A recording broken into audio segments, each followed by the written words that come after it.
Good morning and welcome to the Political Spectrum, coming to you live from the beautiful hills of Ibiakuran. This is where we keep our eyes open on all sides of the spectrum, left, right, and everything in between. Yes, it is a brand new week and it's great to have you join us on the program. The twists and turns in the game of politics has left Nigerians wondering what 2023 holds for the country. Over the weekend, on Saturday, May 28 precisely, the PDP held their presidential primaries, which saw to the emergence of Alhaji Atiku Abubakar as the presidential candidate of the People's Democratic Party. Well, interestingly, developments and that particular development has a lot of people believe has introduced a new twist in the game.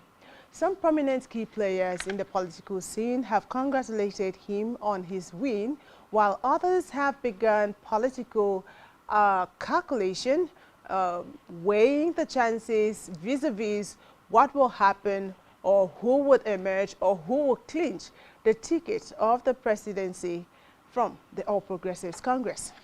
Expect this and much more in our show today. But of course, let's quickly begin and bring you up to speed with other developments in the political scene.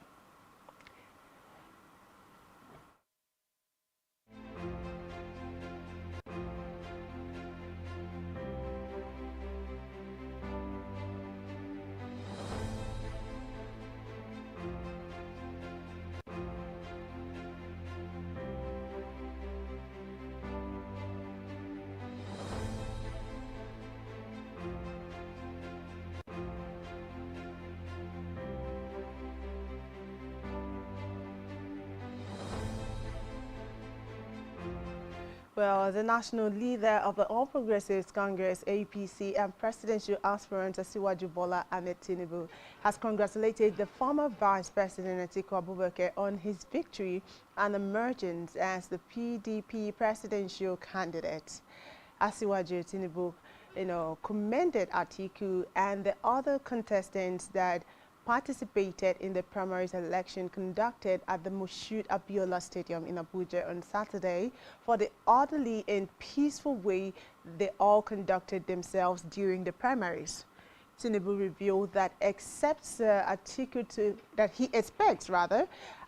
to be his worthy opponent in the forthcoming 2023 presidential election, just as he did when he was the 2019 presidential candidate, as he seeks the support of All Progressives Congress delegates.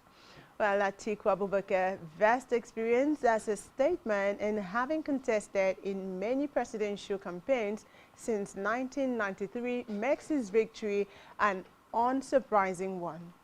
He stated that the coming elections should be about the changes or challenges facing Nigeria and issues that will improve the quality of life of the citizens, bringing peace, progress, and political stability that will solve the problems of Nigeria.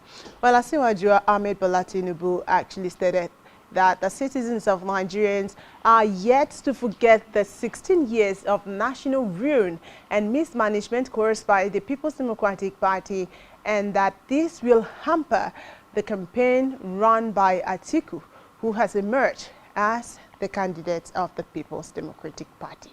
Well, interesting one there, but however, a lot of Nigerians still have, hold some reservations when it comes to keeping to the campaign promises made by this present administration of President Muhammadu Buhari under the All Progressives Congress. But be that as it may, Nigerians will still be the judge on this. Well, former Anambra Governor Peter Obi has congratulated Atiku Abubakar on being the presidential candidate of the People's Democratic Party ahead of the 2023 general election. Peter Obi reacted by praying for Atiku's blessing on his Twitter page. And I quote, "On behalf of my family, I genuinely congratulate my leader and my elder brother, His Excellency Atiku Abubakar, on his election as the official PDP Nigeria's presidential flag bearer in 2023. And he went ahead to say that I pray that the Almighty God, who sees your goodness, blesses you now and forever. Well, some persons who are supporters of Atiku Abubakar might want to say amen to that, but then former governor of Anambra State, Peter Obi, was contesting on the opposition People's Democratic Party before now, but was resigned from the ambition in the party and came to the opposition Labour Party to run for the presidency. Well, one would have thought if he maintained or if he was still with the People's Democratic Party, he would have again been the running mate of Alhaji Atiku Abubakar, just like what happened in 2015. But then again, some persons would say if that were to be the case, then a failure would have still been, the outcome, because over time, a lot of persons believe that if you repeat a particular process, the same pattern, the same way, you might most likely get the same result. But then we move ahead that the People's Democratic Party just concluded its presidential primaries with the emergence of the former Vice President, Atiku Abubakar, as the winner of the primaries. Well, Atiku defeated all the contestants, including his closest rival, Nyesom Wike, to emerge as the presidential flag bearer of the party. And congratulatory messages are beginning to come in, just like the ones we've taken previously from both parties and members and other political parties, especially the ruling party, APC. Atiku's candidature, I believe, is sending fear to some other political parties who are ready in further consultations about fielding a candidate of the same political, acumen, or even better. Then this is evident in the way the All Progressives Congress tactically postponed their primaries in a bid to know the outcome of the People's Democratic Party primaries. Well, this would enable them to make better decisions as the best candidate who was match these opponents, and then this is necessary because our present political inclination in Nigeria are based on geopolitical zoning and religious sentiments. Well, as it is now, the All Progressives Congress must of necessity choose a candidate from the north. Well, that is what a lot of persons believe as of now, and not just any candidate. The candidate must be one who had the pedigree of the former vice president. The singular move, as good as it sounds, could jeopardize the chances of some top political stalwarts in the All Progressives Congress. Then the stage is set, and perhaps let's take a look and listen to, what went down at the stadium, Moshid Abiola Stadium, on Saturday.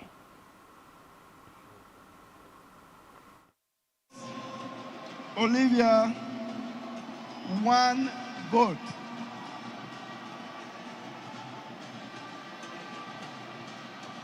No. Anyim, Pius Anyim, 14 votes. Bala Mohammed, 20. Emmanuel Gabriel Odom, 38.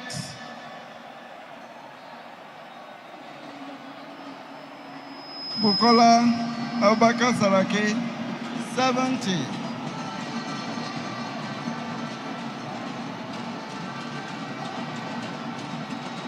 Nyesom Wike, 237.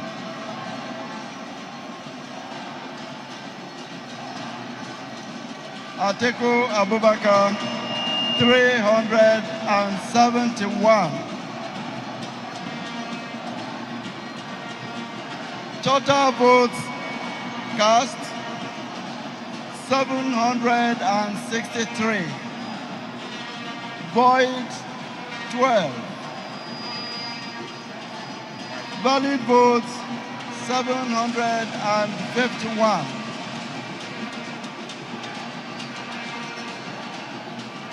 By the power vested on me as the Chief Returning Officer of the 2022 Presidential Electoral Committee, I, Senator David Adechenu Bonaventure Mark, GCON, hereby return Atiku Abubakar, having scored the highest number of valid votes during the presidential primary election held on Saturday, May the 28th, 2022 at the Velodrome Complex, Abuja, FCT, as the winner of the election.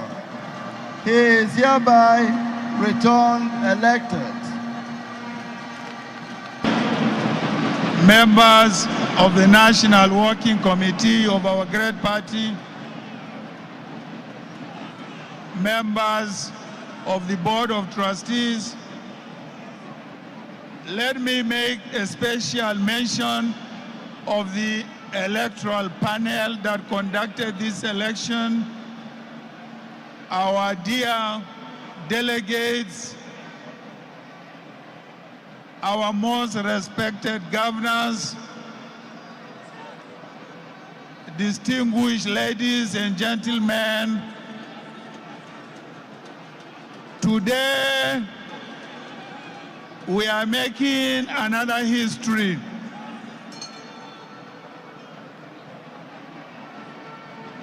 A history which we believe will bring about fundamental changes in governance and also in our political processes.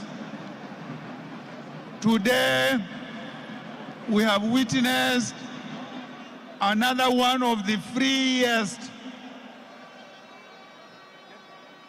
elections to be conducted by our great party.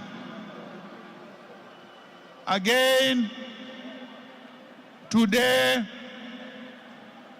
marks another milestone in the process to consolidate our democratic gains.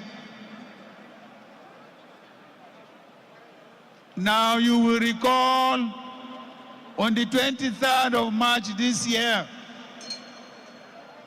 when I stood before you and Nigerians and declared my interest to run for the office of the President of the Federal Republic of Nigeria. In that statement, I made a commitment to 5 issues. 1, to pledge to unify this country. And that was why I referred myself as a unifier. The reason why I feel and I felt that unity is very important for us is because the government of the APC has disunited Nigerians completely between North and South, East and West, Muslims and Christians. And I therefore pledge that I will work to ensure I restore unity and I give a sense of belonging to all Nigerians irrespective of their places of origin and irrespective of the faith they practice. I also committed that I was going to deal decisively with our security challenges in this country. I also pledged to confront our economic challenges, which were all caused by the APC government.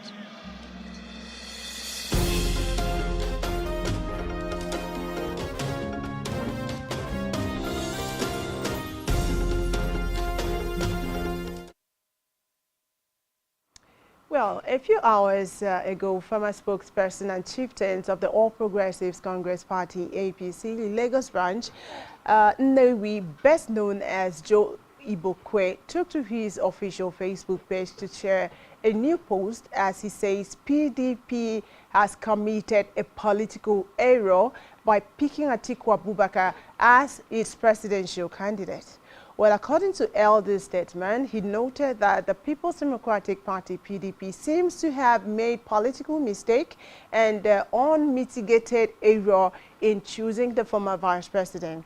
Atiku Abubakar as their presidential flag bearer and the special advisor to Governor Sanwo-Olu, who seems to have a strong supporter of Bola Tinubu, implies that the opposition already are aware that the seat of power is shifting to the south based on their unwritten law, yet they went ahead, seem to pick a candidate from the north. It may interest you to know that the People's Democratic Party had their long-awaited party convention primaries yesterday, and out of the 7th aspirant, Atiku Abubakar was said to have won. Looking at what Mr. Joe Ibokwe noted, in some opinion or from some quarters is implying that the opposition party appears to be or appear to have learned from their past mistakes by flaunting the same person to represent them, as he believes that they have automatically lost out of the competition again. But well, that is his opinion. But as far as this is so, a lot of Nigerians might argue for or against that. Truth be told, the primaries has already come and gone, and everyone and all eyes on the All Progressives Congress. What would be the counter effects, the counter attack on that? Will the APC or will the All Progressives Congress actually go for a candidate, a northern candidate, to actually try to see how they can still target the northern vote, which of course, even at the PDP primaries, Kanu had the highest number of delegates at over 40, which is the highest in the country? Or will they actually succumb or maybe toe the line of equity and justice and return power to the South? An interesting line of events that we are waiting and watching as it will unfold. Well, that's it on our updates this morning. We'll go on a break, and when we return, we take on the burning story. And of course, I'll be joined here by my partner. Stay with us.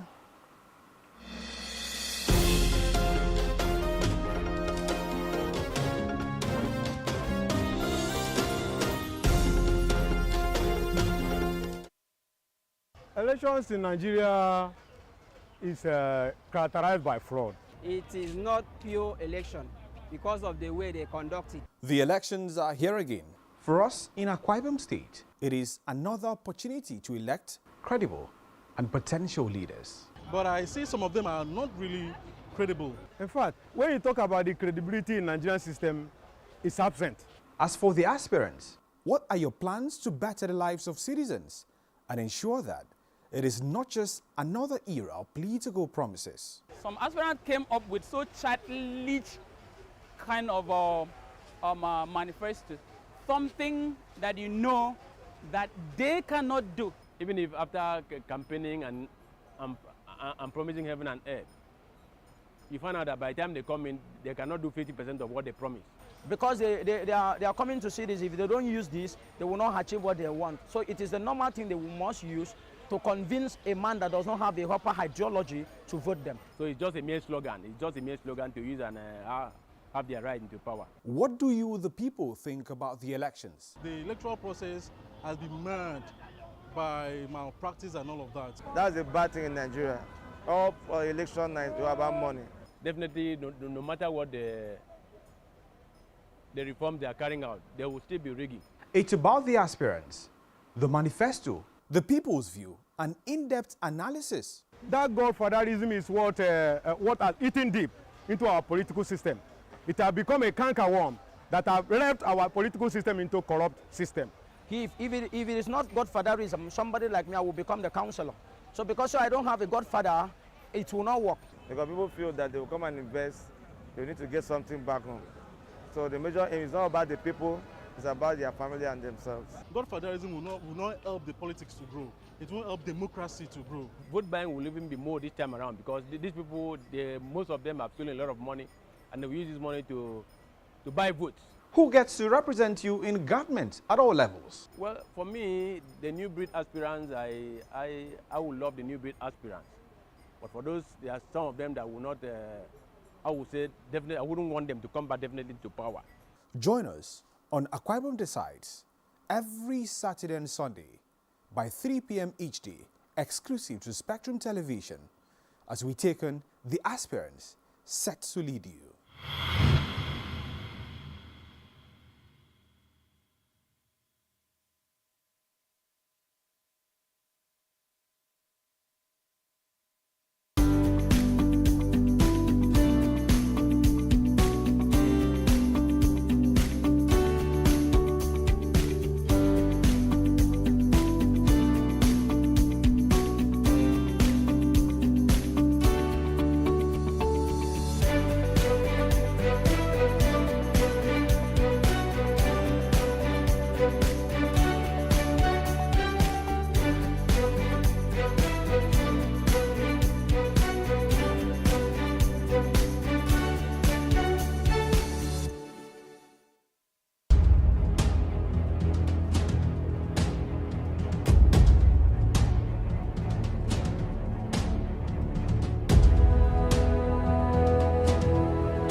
Spectrum TV, broadening your horizon. The Nigerian police, which is the only one allowed by grossly abused. Our governors have to share police powers with the president as stipulated by the Constitution. We do not have a federal government police force. We have the Nigerian police force, which shall be administered, organized, and supervised by the Nigerian police force. No, my lord, I want to say something. I want to say something here.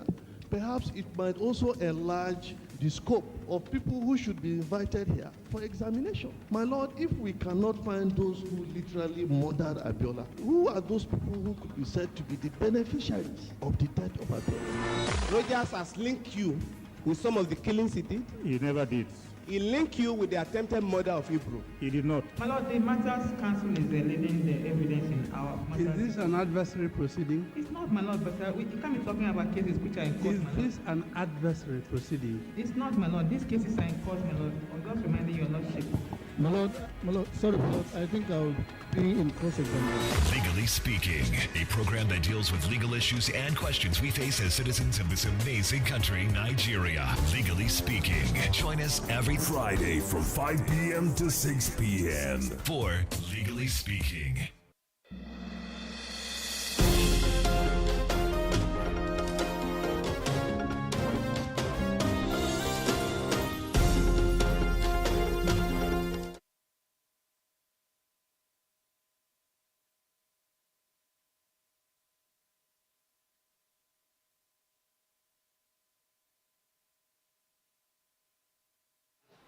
Glad to have you back. Yes, this is your Political Spectrum coming to you live from the beautiful hills of Ibiakuran. And yes, it's about time we take on the burning story.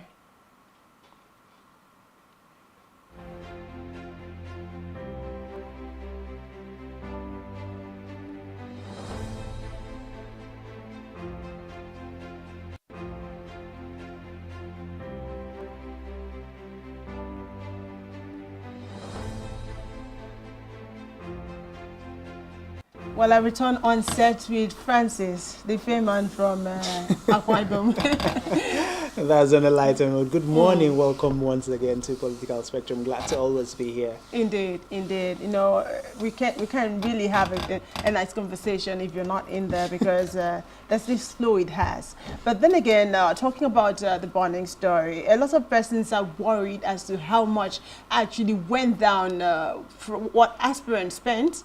Other just concluded, you know, PDP presidential primaries.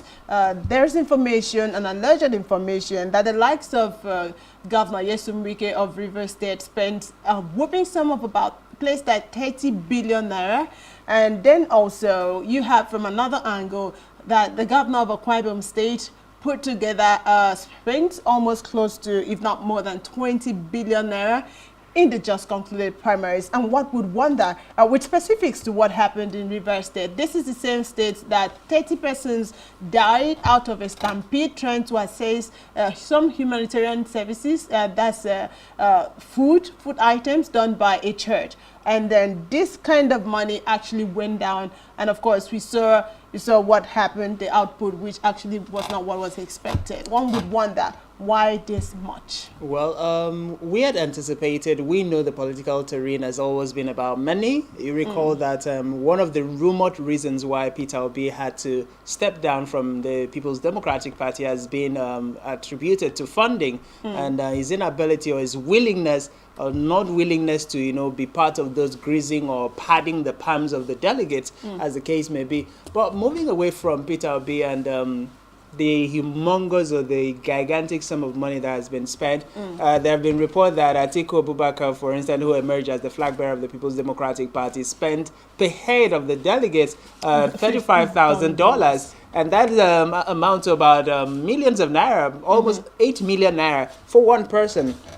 If you have to multiply that by over 700 plus delegates, 774. That's one delegate per local government. Now, if you multiply that by the number of delegates, you can almost tell how much money has been sunk in. And that's just for delegates. You're not talking about the consultation. You're not talking about the vehicles that have been branded. You're not talking about every other things, logistics that have been put in place. But then let's come back to Port Harcourt, Rivers State. In as much as I wouldn't want to let me pause you there and quickly announce that there's a new development on the program, and you can actually call in and share your thoughts with us. That's on 0702-558-0019. That's the number to call, 0702-558-0019. Let's get your opinion on this same issue. What do you think about the fat sum of money that that has been spent for the sake of the PDP primaries when we live in a country that has been termed as the poverty capital of the world? Well, before getting to that issue, now you're looking at Port Harcourt Rivers State. You're looking at how much Governor Wike has spent for his presidential bid, and then you're bringing that to the scenario where about 39 persons reportedly died as a result of a stampede. First, in as much as I wouldn't want to hold brief for Governor Nyesom Wike and his spending, I would want to at this point stand with the side of Nigerians who believe that this is a problem caused by the church who organized the charity event, because for one, you're talking about, we know everybody loves free things. Even those who have will still want to go out and get free things. So if you're putting in place a charity event and you call it free shopping, what were the modalities in terms of crowd control that was put in place to ensure that people come in and go out in an orderly way? If that was not put into consideration, that is the result of what we are seeing. It is nearly impossible to have such an event without them putting into consideration. I've seen the venue of that particular event before persons actually, or people actually started arriving the venue. It was well coordinated, and you could see like an event center where you had like a 1,000-seater tent, about 2 of them. So it was supposed to be, from the gate, persons to be, checked in or allowed entrance. But because the events never really started before, and people wanted to force themselves into the event center, then why do you even hold a checking at the gate point where you're organizing a charity event? Perhaps, and if you must do that, of screening. If you must do that, why not go before now have done the conduct or screen the persons you would want? Because the high cost of the first problem here is there was no proper planning. Because if there was proper planning, they would have understood that with the level of poverty in Nigeria, they are definitely bound to have a lot of persons come. And when you have a lot of persons coming in, it's free food, for crying out loud. And everybody wants to get as much as they can. So when you are now trying to put a blockade at the entrance, a lot of persons would react instantaneously. And that would mean I have to get to that food regardless of what is in front of me. If there was proper arrangement made before now, the church would have known and envisaged that coming out would be an enormous number of persons, and then put in place measures to prevent this kind of occurrence. Truth be told, Francis, it goes a long way to show the state of an average Nigerian, because truth be told, you cannot tell me you have food in your house and you are sure of your next meal. You cannot tell me that you would want to be at that event center. Honestly, to be honest with you, I would want to be there. I mean, this is Nigeria, and you're talking about food. You would want to be there. I would go there. You're shocking me. I'm getting the shock. No, seriously. You're talking about free food, and you can. Okay, let's look at the scenario. I have, in Port Harcourt, for instance, and I look at my storeroom and I know that the foodstuff I have will not take me the next, say the next 1 month. It still boils down to poverty. Hold on. Because and I'm not sure where the next meal is going to come from. Okay. And then there is some church organization organizing a charity event, and I know I don't have enough food in the house to take care of myself and my children. And then I know peradventure if I happen to get to that event, I can come back with a bag of rice. I can come back with other things that would last me a good number of times. You are simply saying what I said. Now, here's the thing. There is no person who lives comfortably well and knows that his daily meal is not a problem for him that would be there. I beg to differ. Are those who understand that perhaps what they have is not sufficient and they're not guaranteed as to where, at the point this one finishes, where the other one would come from. Now, there is no person who has a job doing that will lock up his shop or possibly leave his workplace to go to that point to go and, poverty has eaten deep into not just tomorrow is not certain. No, tomorrow is not sure. If you have to follow the reality on the ground, right now, if everyone is talking about food scarcity, right now everybody is talking about food insecurity because nobody knows how long it's going to last. Now, moving away from that, yes, we know that poverty, an event of one day, and a build-up of not less than. Let's quickly take this call. Hello, good morning. Hello. Yes, good morning. Okay, it's good to have you. Okay, I want to. It's a nice thing that Atiku system now. The power is supposed to go to the south, not be. And peradventure, Atiku wins this election. People like Udo Emmanuel in that place. To me, my personal opinion, I am south. By giving PDP can produce a candidate from the south. Now, we can now, as brothers, talk and see how we can have an understanding and know who, is my opinion anyways, they did not do very well. So contributions on the program, but that's a different line altogether. Truth be told, the governor would have done that given the right at some point within the two of them who would succumb for who, or at some point handed over his vote to like this, like that. This is what should happen. So those persons would side or try to create a southern precedent. But then another question you would ask is, considering the number of votes that Governor Udo Emmanuel gathered, if he that has existed between Atiku Abubakar and Wike, so that is a critical question. Probably this from the so-called minority region that has stand the test of time, and of course that is well appreciated. The in the Boski of South politics. In the Boski of South politics. 38.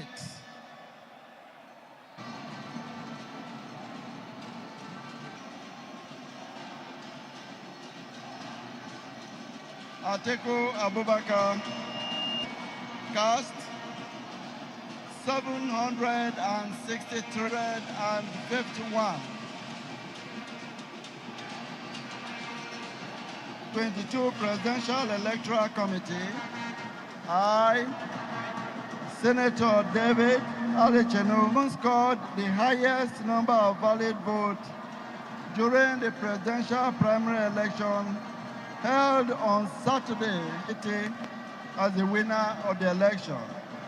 He is hereby returned elected. Congratulations.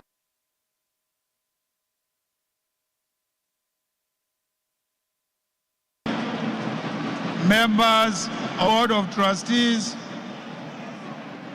let me make a special mention of the electoral panel that conducted this election.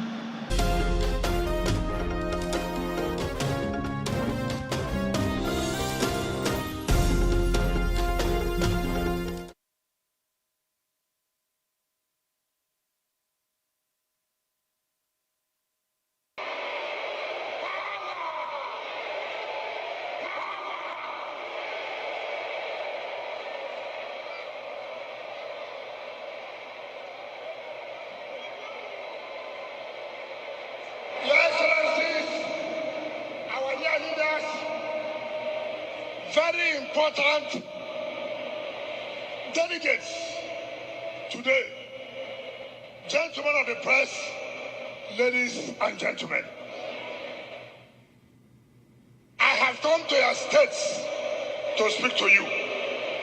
Today is for me to thank you. It's for me to thank you for the energy. Since morning, you have been here because of this party. Thank you, special delegates. Thank you. Thank you. Thank you. Thank you. Listen, I will speak to you on two issues. One is the party. Let me vow today, anybody who emerges here, I will support the person to the fullest. Anybody who emerges here today, I will support the person to the fullest. Because I'm a committed party person, because I love this party, because since 1998, I've been in this party. I work for this party. I will not go anywhere. This is my party.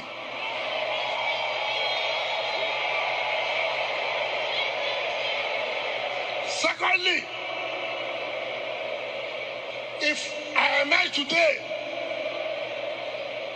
every state that has a problem, it is my duty to make sure the party is united. We'll unite everybody to make sure we win this election 2023. You know, I didn't come here today to tell you about theory. What is the problem with Nigeria? Leadership. Leadership is the major problem with Nigeria. Therefore, PDP, you must not make mistake. You must have a courageous leader, a fearless leader, somebody who can withstand APC. And it is me. It is me. Please, my delegates, send me for this assignment. Let me go and win APC. I will win APC for the power to come back to PDP on behalf of Nigerians. Thank you. Thank you. Thank you. And God bless you.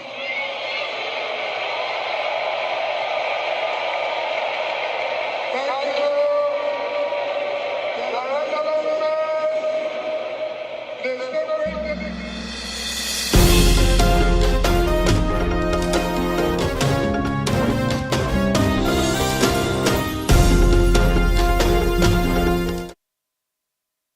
Well, we apologize for that, but trust that before the end of the show, we will bring that particular footage to you. You needed to see, you know, what money was used or was spent on, you know, the number of vehicles that actually followed Governor Wike to Abuja. It's something that shocks the entire Nigerians. But of course, he's a good party man. He has spoken that he's going to support whoever emerges. And of course, there is a report that he actually knelt to greet Atiku Abubakar, which of course, it therefore means that he's going to support Alhaji Atiku Abubakar to achieve, you know, the rescue mission. Well, as far as Wike is concerned, he's a leader, he's a politician, and he understands the intricacies of politics. And so, granted, he has done a significant job. He has gathered a lot of the support. But then, at this point in time, it is expected that someone who understands the politics should also, you know, key into support the next governor. I saw a video that surfaced online. He actually bent, didn't kneel.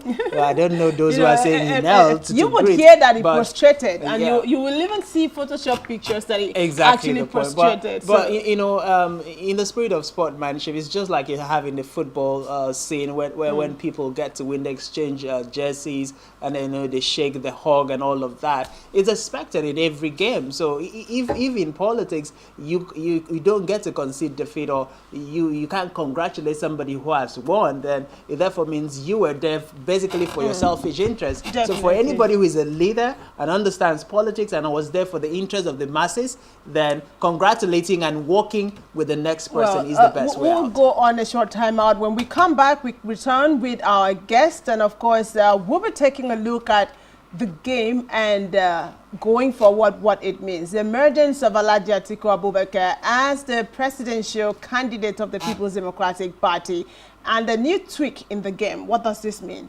in view of 2023? Let's take a break and we'll be back.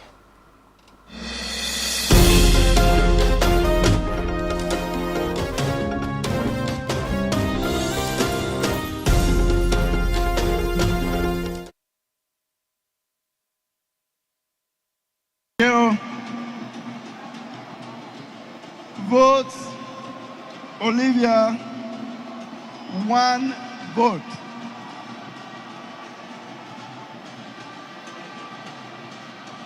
No. Anyim Pius Anyim, 14 votes. Bala Mohammed, 20.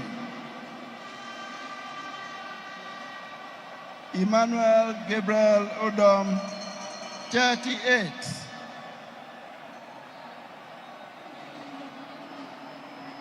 Bukola Abubakar Saraki, 70.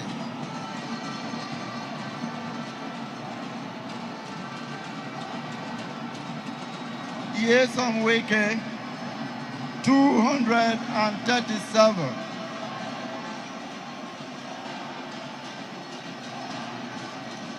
Atiku Abubakar, 371. Total votes cast, 763. Void, 12. Valid votes, 751.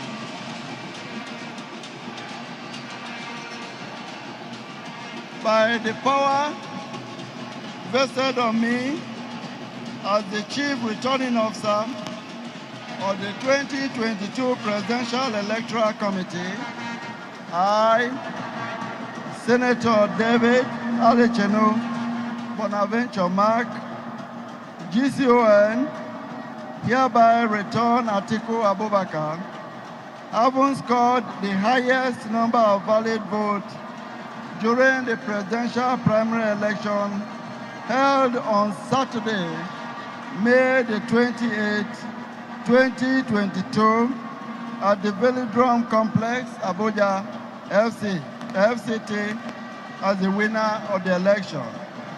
He is hereby returned elected. Congratulations.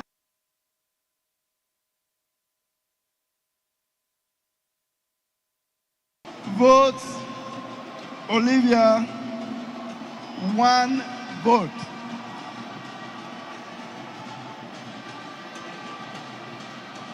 No. Anyim Pius Anyim, 14 votes. Bala Mohammed, 20. Emmanuel Gabriel Odom, 38.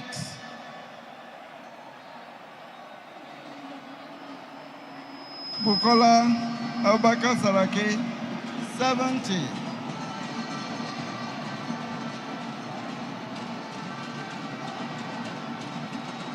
Yesom Wike, 237.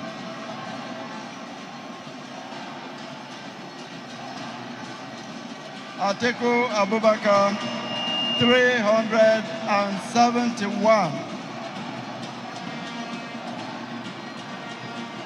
Total votes cast, 763. Void, 12.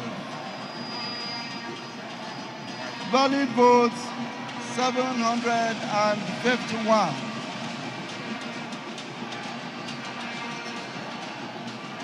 By the power vested on me as the Chief Returning Officer of the 2022 Presidential Electoral Committee, I, Senator David Alechenu Bonaventure Mark, GCON, hereby return Atiku Abubakar, having scored the highest number of valid votes during the presidential primary election held on Saturday, May the 28th, 2022 at the Velodrome Complex, Abuja, FCT, as the winner of the election. He is hereby returned elected. Congratulations.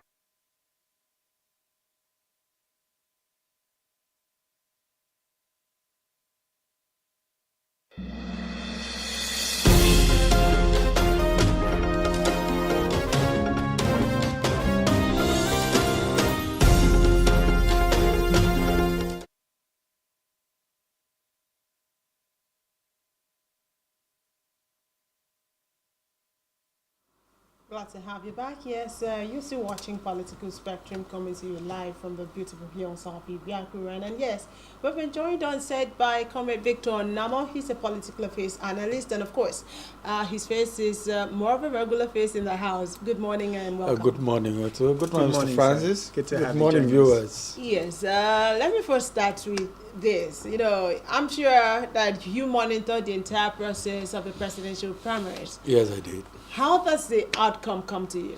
It's a big disappointment. It's a very big political disappointment. It's a challenge to our unity as a people, and it goes ahead to, confirm my belief that Nigeria is not, political system in Nigeria is not united on ideology, that is just born out of selfishness, because what happened there, you don't see fusion, you don't see that fusion of ideas. What you see is a fusion of tribe.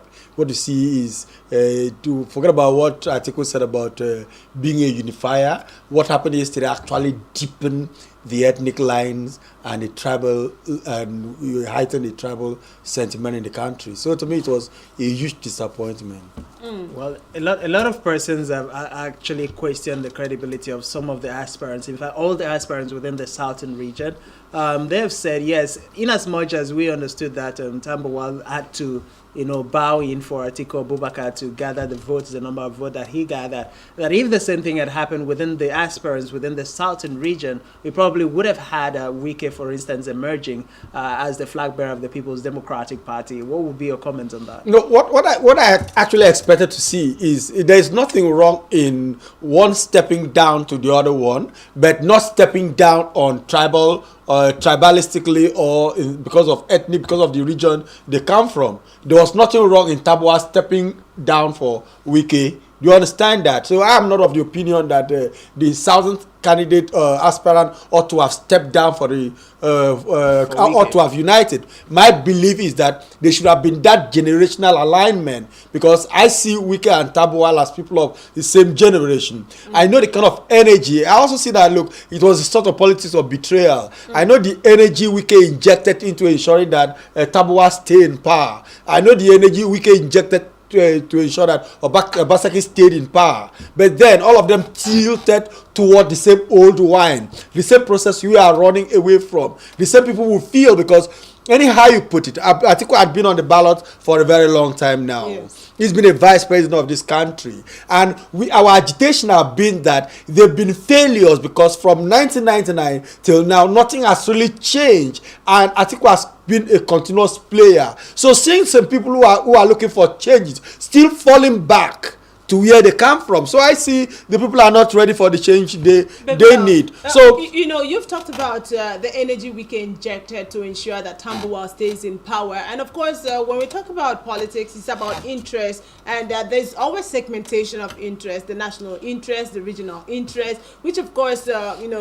key players would have to assess where their interest lies and then take decisions to that effect, which of course we saw it play out in Tambuwal's dropping to Mage Camp with Alhaji Atiku Abubakar. It's about, it's like a northern interest superseded at that point in time. That is why I say what happened actually deepens ethnicity. It deepens tribalism, because prior to that election, if Atiku Abubakar met at Transcorp Hotel, he didn't meet with aspirant from the south. He selectively met with aspirants from the north. Why is that? Somebody who's a national leader was expected to say, look, if you want people to step down for you, you call people from the south, you call people from the north, and say, look. Perhaps he believed that Wike has already conquered the south. Why will he believe that and still work with the likes of Why will he believe that I still work with the likes of Obaseki? Why will he believe that I still work with the likes of Okowa? So what I see is that most of the people, knowing too well that Wike had a superior political power, what they now do for is to go for what you call personal interest. Because what all they are upnobbing now is who becomes the vice president to Atiku Abubakar, and that's going to be another shamble that is going to throw them in disarray. So we need that time where people will come together to say, look, whether Otto is from here, whether Francis is from here, it doesn't matter. Let us unite based on ideology. But if that's the case, then the emergence of Alhaji Atiku Abubakar shouldn't be much of an issue, because he has talked about, being a unifier, and he talks about, his administration, which will focus on integrating Nigeria the more and all of that. So could that be another reason, this should be seen in a different light? Where are they coming to unify now? Where is this unification? When are we starting this unification? He has been a member of a political group called the PDP, the People Democratic Movement, under Shehu Yaradua, which metamorphosed into Wood faction added with the G34 to form the People's Democratic Party. Since then, what has it transformed? How has he's been a political lord in Adamawa State. Adamawa is still more of an agrarian society. I want people to come into politics with concrete achievement, to tell me, look, this is the environment I come from. This is how the environment was before I came into politics. This is the state of the environment I found myself. You come into politics with such credentials before I believe you. Not coming to induce people with so much money and people follow. Because if you look at the thing, what is actually happening to Nigerians? What is happening to the political system? Why did we come out? I repeat this each time I come here to analyze. Why did we come out? What is the youth agitation? Why are the youth in Wike is Tambowa's agitation generation? Now, why are this generation now collapsing their back to the same generation we are asking to retire from politics? Now, before then, because we are going to see a lot of hypocrisy now. The People's Democratic campaign against Bola Ahmed Tinubu has been on the ground of age. He's an old man. He's going to be too old by so time. The current agitation too against Buhari is that Buhari has been so old that he's a good-minded person. But because of age, he cannot do anything again. And if you check again, while Wike went to all the states in this country, Atiku did not go. Atiku went to less than a half of the state and spent less time.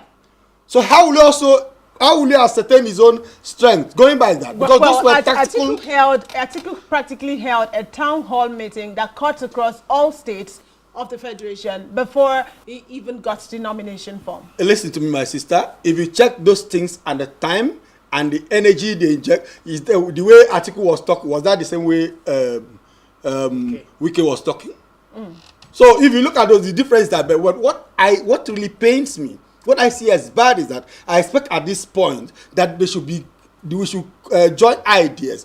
Ideas should come from the north. Ideas should come from the south for the purpose of unification of this country. But when you see people sit back and support people based on tribe and ethnicity, it is deepening the ethnic sentiment in the country, and it is not a unifying factor. So what I'm against is that nothing happened in that primary that suggests that there is a unification. Rather, what happened there is what happened there is a clear suggestion that there's a very big gulf between the south and the north. And in the media, owing to what just happened yesterday at the PDPs for the presidential elections where Atiku emerged, there have been reports that probably Atiku might be picking Governor Nyesom Wike has his running mate. And let's say this report becomes a reality and Atiku picks Wike as his running mate. Would that to some extent balance the situation? It would be a very unpeaceful arrangement. Wike, you see, let us be realistic in politics. Wike, you see, doesn't look like a lieutenant. He looks like a leader. So there's certainly going to be a problem in the cabinet because he's not the quiet type. He's not the type you see that will play the Osibanjo kind of politics. He's a type that is ready to tell his boss. I've known him for a very long. I've known him for over 30 years. So he's not the type that he was the type that can tell his boss on television you are wrong. So, and people don't like that. And don't you think that would be something that Nigerians would like? Okay. Well, let's take this call now. Hello, good morning. All right. Okay. Now, don't you think that actually having a deputy or vice president who is able to call a spade, regardless of who is involved, that is something that will actually work in the interest of Nigerians? Such a person is only fit for presidency. You don't do that in politics. In politics, when you have the male, you have the female. Literally speaking, all right. You have the male. Let me cut you and let's take this call. Hello, good morning. Yeah, good morning. All right, we're talking about the outcome of the just concluded PDP presidential. Yes, I heard all you said. Okay. What I wanted to say quickly, I'm calling from Warri. Okay. What I want to say is that Atiku Abubakar, every time Atiku Abubakar, under Obasanjo gave him the privatization of justice in Nigeria. What happened? He took everything by himself. What happened to us funding by himself? How can you allow one person to pay all the delegates 29 million each? How would he recover this money? Is it not the era of Abacha that we are going in? The solution is very simple. Let our Nigerians look for alternative parties. Even if you want to go and form farmers' parties, let's bring out new, vibrant people. Leave these old people. Let them support new, emerging people. Look at France. Emmanuel Macron emerged from a different party. Look at Haiti. The current president is a 38-year-old person on the street. You know, why can't we do this? They don't have even a single economic plan. No, they don't have. Oil, look at oil. Look at agriculture. Plants are starving. People begging on the street. Go to you see people becoming scavengers. This is getting out of hand. Let us take our destiny in our hands. Take our businesses.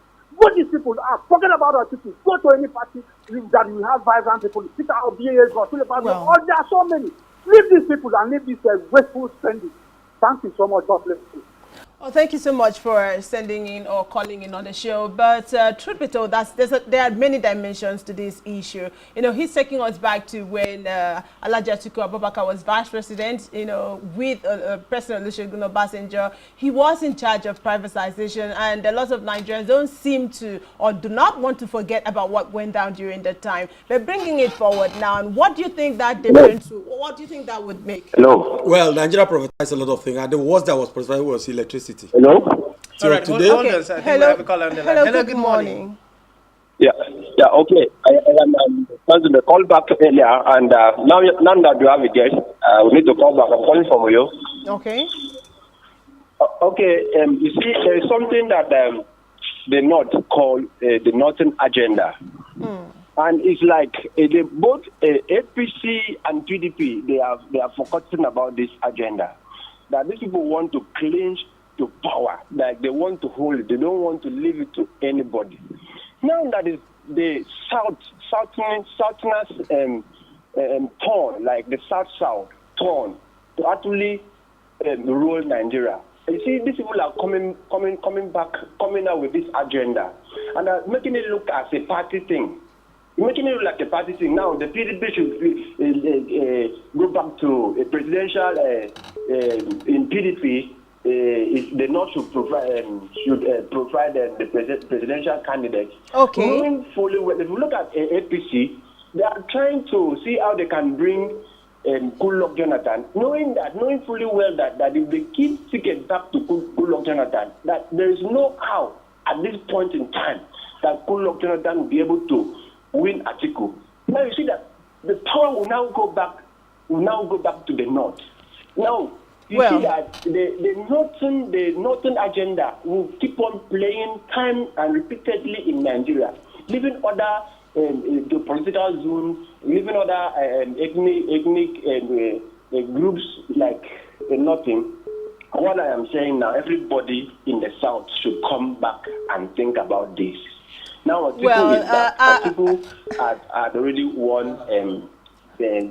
What we should do now is to come back and support everybody in Southerners. They should leave party aside. All right.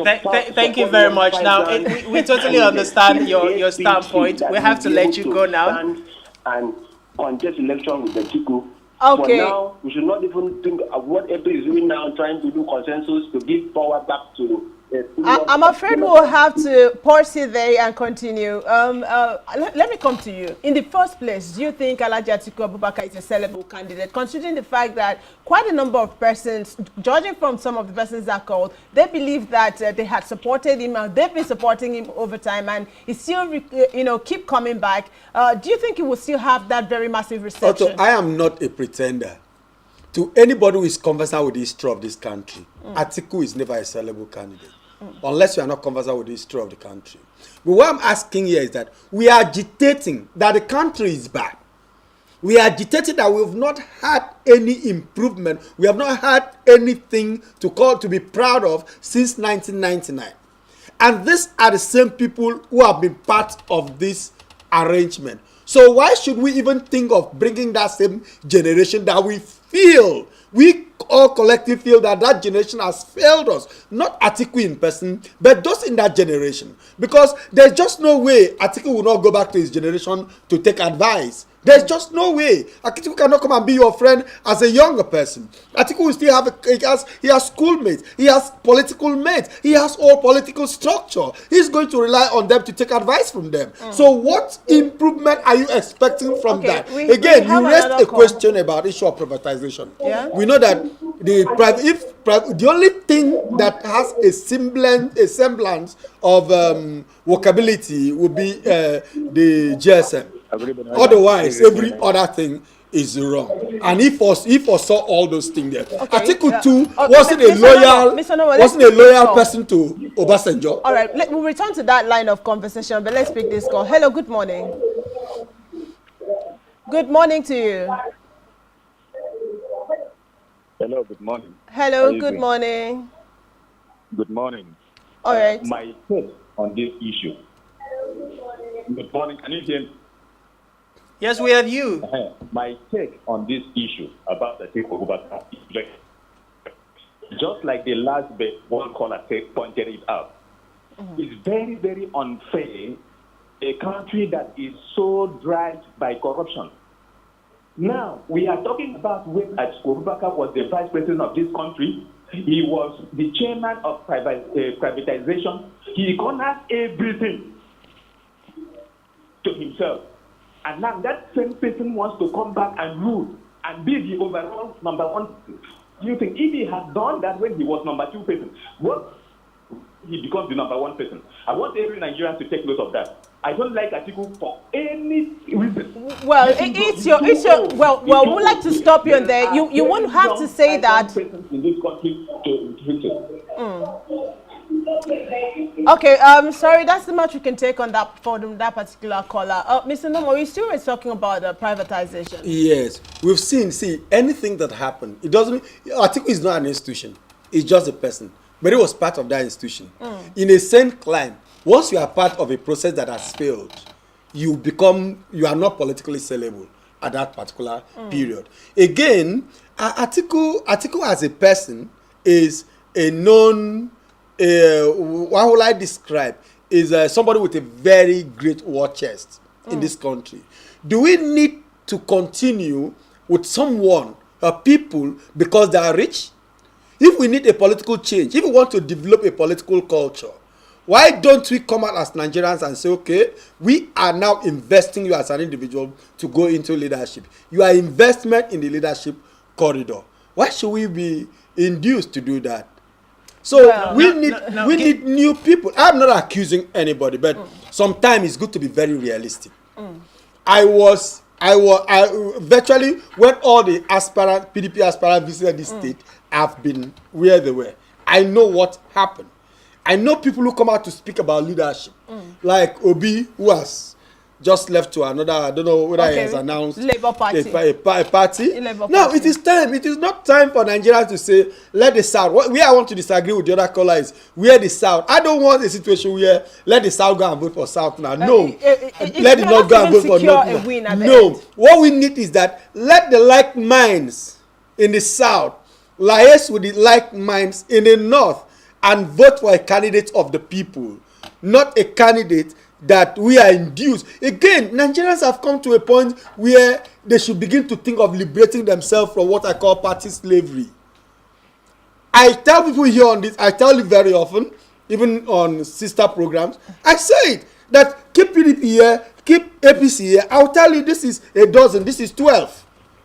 I don't see any difference because those parties are not driven by ideology. So what we need is to become foot soldiers. It is time for all the youth. It is time for all our brothers in the NSAS movement to come back from wherever they were. Come back to this country and become foot soldiers and begin to market the people's candidates. When you talk about foot soldiers and you're talking about the NSAS protest, what is a guarantee that it will not be, overtaken by corrupt minds and then skyrocketing to something that might not be controllable at some point? So that might not be a very viable option at this point. But quickly, still dwelling on Atiku's, presidential emergence as a candidate for 2023. What are the possibilities that this might work with his message? Because over time we've heard from his spokesperson where he says that it's not about ethnic, it's not about religion, it's just basically about dividends of democracy. And if that is done, no one will talk about religion. Well, when you talk about politicians, I don't know how you expect politicians to speak. I don't know whether you expect a politician. Politicians are people who come to take advantage of your mystery and mock at you in the name of trying to campaign to you.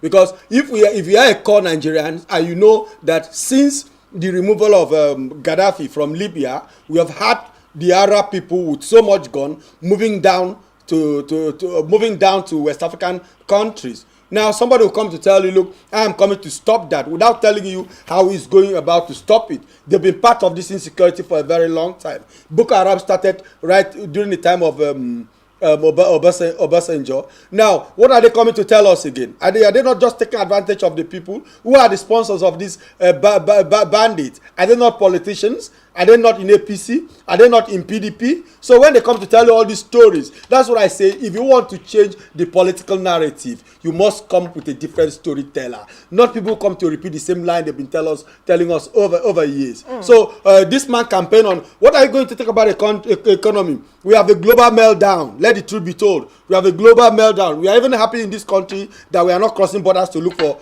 for food. So what we need to do is a Nigerian who will use the Nigerian resources, not a Nigerian. I overheard when you were running here, not a Nigerian who will go for campaign with 200 cars and 200 exotic cars. Where are those cars coming from? Who are the drivers of those cars? So you don't just come to celebrate wealth that are gotten from you. Your blood is sucked to create wealth, individual wealth, and you are now celebrating your sucked blood. That is not the kind of political system we want. So what I'm trying to say in essence is this: there's nothing Atiku will tell us that they did not tell us in 1999. They should tell us something new. They should be very practical about what they tell us. You don't tell us I'm a unifier. Tell us how divided we are. How you are going to unify us.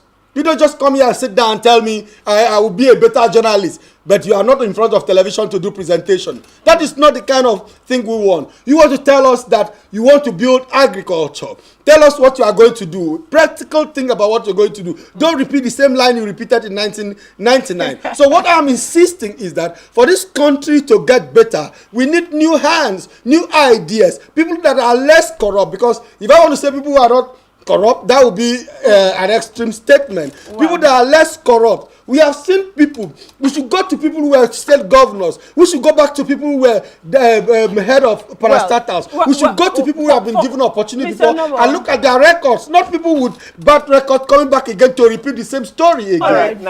For the lack of time, let's bring this conversation back home. And Atiku Abubakar has emerged already, and there's nothing, I'm not sure there's any change that's going to be made as far as that decision is concerned, because he won in what he described as a free and fair process. Now, moving forward, how do you think that would change the game? Well, let me tell you.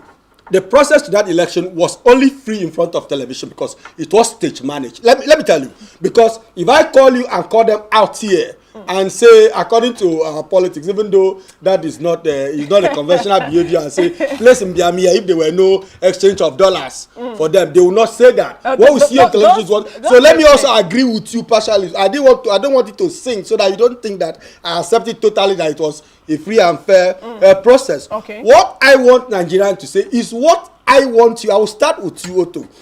Go out there. Online registration ends today, but registration continues till end of June. That is voters registration. Go out there and mobilize people, not to come to social media and talk. Go there and mobilize people. Everybody should get out to their village. Mobilize people. Then come on ground. If you see a northerner who is not in this depth, in this den of corrupt people, who has not been completely corrupted, choose. Now we have a choice too, from the east, from the south. Let us all unite behind the person. Whether the person wins, listen, there's something we don't know. You don't need to be an institution person to create a change. By the time you all vote your mind, and the northerners vote you to win, but they realize that you did not vote for them, they will come back to negotiate, because that is a referendum. Do you understand that? That is a clear referendum. That's why I'm not happy with the delegate from the east. Well, I wouldn't say, because like in Wike's case, you don't know if northerners voted for him. It is possible. Sure. That the northerners also voted for him. So what we are saying now is that by the time we all agree to choose a party, see, when this country was functional, we had NPC. It had its root in the north. We had Action Group. It had its root in the west. We had NCNC. It had its root in the east. Now, for power, that was when we ran regional government. Then later, they emerged the Middle Belt Congress, the MBC. But at the end of the day, when they saw that the people were not happy, they come together and form alignment. So by the time we create a pattern of vote to show our knowledge, because see, no Nigerian, nobody, no person truly born in the south here would tell me, unless it's just a political glutton or somebody who is greedy or somebody who is pursuing a selfish agenda, to tell me that Buhari leading, Atiku coming in the name of political party. Which political party? What's the difference between APC and PDP? All right. For want of time, before we go, going forward, because at this point in time, what is done is done. And we know that the APC is yet to bring out a representative, in as much as we know we have some strong contenders from the southern region, including our very own Gospel Apabio, which a lot of persons say is a unifier as far as the Nigerian situation is concerned. Now, going forward, what would you advise Akwa Ibom? What would you advise Nigerian youths to do? Because 2023 is already around the corner, and if we must have a leader who's going to I think that is the loose end remaining for this to be fixed. Yes. So what do you expect from the All Progressives Congress? What we expect from the All Progressive Congress is that whatever it is, they should concede power to the south. You understand? Because do you feel that could secure them the win that they want? Whether they win, what are we talking about winning?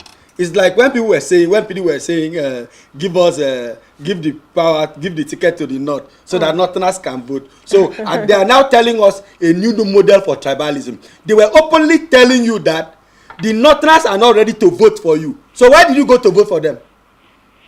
Wow. So that is a problem. So what we want is that PDP, if you unite this country, in 1993, we should not be forgetting our history. If you get our homework right, if you appeal to the people's sentiment, if you go out there on the street to campaign, King Gibe Abiola was a Muslim from Yoruba.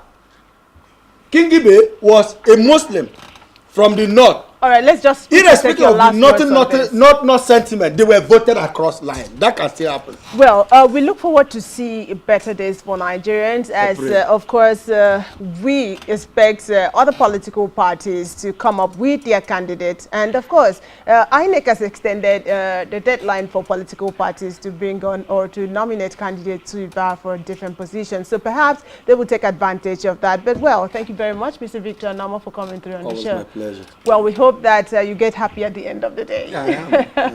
Oh well, that's our show. Thank you very much for watching. My name is Soto Basitam. And I am Frank Sube. Thanks for being there. And bye.